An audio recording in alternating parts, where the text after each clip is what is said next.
Educators, many of us are being asked to track our remote learning hours. Here's a method of doing so. You have to set up a few things first to make this work, but trust me, when you are done, it's going to be beneficial. All right. So I'm going to show you three things. First, how it works.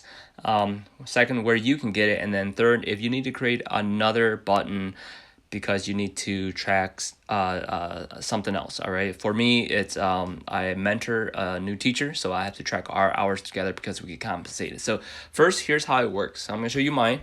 The app is called IFTTT. I'm going to go in here. I'm going to click I'm just going to show you the button widget. So right here is the applet called press a button to track work hours. When you connect to that, if you are an iOS user, you want to slide all the way to the left to open up your notification screen. At the top, you can see that I have press a button right there. I'm going to show you where the spreadsheet is. So it's in Google Drive, all right? And it's in a folder called IFTTT button. And all this gets automated the moment that you connect it through the app. So here's my at-home work hours. You can see I've been tracking my hours. When you press that button, it will timestamp it in the next row, and then it'll say started, and then it'll timestamp again once you press it to stop, and then it'll say stop, and then it will calculate your time for you. So let's give it a try. I'll show you how this works. Notification and widget. I'm going to press that button. It gives me the check mark. I go back here to the spreadsheet. You can see that it says started on that time, 11:25 a.m. Let's say that however many hours later I'm done, I just press that button again, and then it automatically tracks it for me. So just that simple. Like I said, once you get everything set up, it is that effortless, and you can see this is pretty resourceful, especially if you are required to track your time outside of school for our remote learning. Okay, so the second thing is how you go about getting it, all right? So first is download the app called IFTTT from your Play Store or your App Store. And what you're going to do is you're going to go to the Get More. Once you are there, you want to search the word button, press search, and then you're going to see this button widget, red square on the top. You want to press that. Okay, and then you want to click on where it says button widget works better with Google Sheets.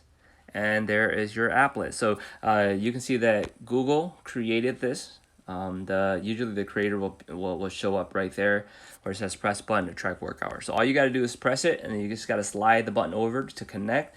Once you're done though, make sure you go into the settings here, and you want to rename it. Remember, my spreadsheet was called at-home work hours. You can name yours however. And then you also want to designate the Google Drive folder that you want it in. So if you are brand new to this and you haven't had a folder yet, you can leave it as is. It will default to IFTTT. You can call it whatever you want, just something that you're going to remember. Press save, and then you're done. All right, and then once you're done, you have to do one more thing so that it is really convenient. The next thing is you want to head over here to your notification screen, and you want to make sure that this button right here is at the very top so that it's easy to access. All right, so what you're going to do is you're going to slide all the way down to the bottom, click edit, and these are your widgets. So you can see that the IFTTT is at the top, screen time, batteries, news, in that order. All right, so I'll show you IFTTT, screen time, battery, in that order like that. So that's how I set my widget up that fits my needs. You can do it however you want. So for example, this is how you would do it. Your IFTTT app widget would be down here at the more widget section. All you gotta do is just press the green button like I am doing right here with the activities. It will now show up on your widget screen, and then you click on these three hamburger bars, and you just slide it up to the top. All right, and that is how you get your widget to be at the very top like that. Okay, so let me see here. That is pretty much it for getting your own press a button to track work hours. Now for the third thing, let's say that you need to create another button to track hours for something else. Like for example, for me, that I mentor somebody like I mentioned before.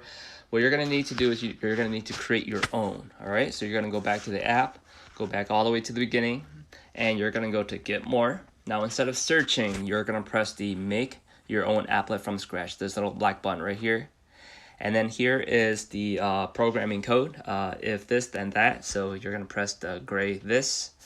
You want the button widget, and then you want to press button. All right, so basically what you're saying is, if you press a button, then this will happen. This is just a simple programming code. It is also an educational term that we use to help students reshape behaviors. So yeah, so now what I want to do is I want to go in here and I want to search Sheets, because I want this service to work with Google Sheets.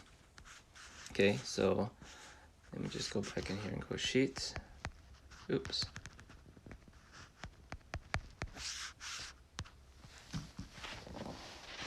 Give it a moment here. Wi-Fi seems to be a little slow at the moment. Let's just try that one more time. Get more plus if we press the button, then we are going to connect it with Google Sheets, and then you're going to go add row to spreadsheet. Okay, the next thing is you want to make sure that you rename it to something that you will remember. So for me, it's mentor. I'm just going to leave it as mentor. All right. The format of rows here, we'll come back to it just a bit. The drive folder, remember I already have a drive folder called IFTTT and button. That's the Google Drive folder. So what I'm basically doing is I'm saying create this sheet in this folder so that it's all in the same place. All right, so this here, this formatted row, this is where it gets a little bit complicated. Luckily, Google has already created the formula for us, so all we do is just copy and paste it over. That formula will be listed in the description below, so click that and then save it so that you have it to reference and come back to in the future if you need to recreate another spreadsheet that tracks hours, and then you can just press a button to track it and things like that. So we don't need the longitude and the latitude. We don't need our location services, everything like that. I'm just going to delete everything. And so what I did was, in my Google Drive, you can see the track work hour formula. When I click that, it brings up this document here. I'm just going to copy everything here. Select all and select all, copy. I'm going to go back to the IFTTT app, and I'm just going to paste it right into that row. And that's it. I'm done. I'm going to go ahead and create action. Before I leave, I'm going to do two things. One, I'm going to click the notification so that every time I start and stop, it just sends me a reminder like, hey, you use this applet. I'm going to also rename the title to just something very simple like mentor hours. Okay. And then I'm going to click finish. All right. And you are done. Now this is spinning because this app, I don't know if there's a lot of people using it, just high traffic or whatever. But what I'm going to do is I'm going to go back over to my applet notification and my widget screen, and you can see that the mentor hours is right there. Okay, so let's give this a try. Let's say you met with your mentor. I click on that. Gives me the check mark. I go here to my IFTTT button, and it created a spreadsheet for me automatically. I got a notification. I click on the spreadsheet, and it said that on March 28th at this time, I'm going to just slide this guy over a little bit so we can see. At 11:32 a.m. I started. All right, so let's say I'm done. Our meeting is over. Half an hour later, I press it again. And I go back to my spreadsheet, and it automatically tracks for me, and it calculates it right there for me. So that is pretty much it. I hope you found this tutorial helpful. First, thanks to Google for creating this complicated formula to work with this applet. Thanks for checking out this video, and take care, everyone.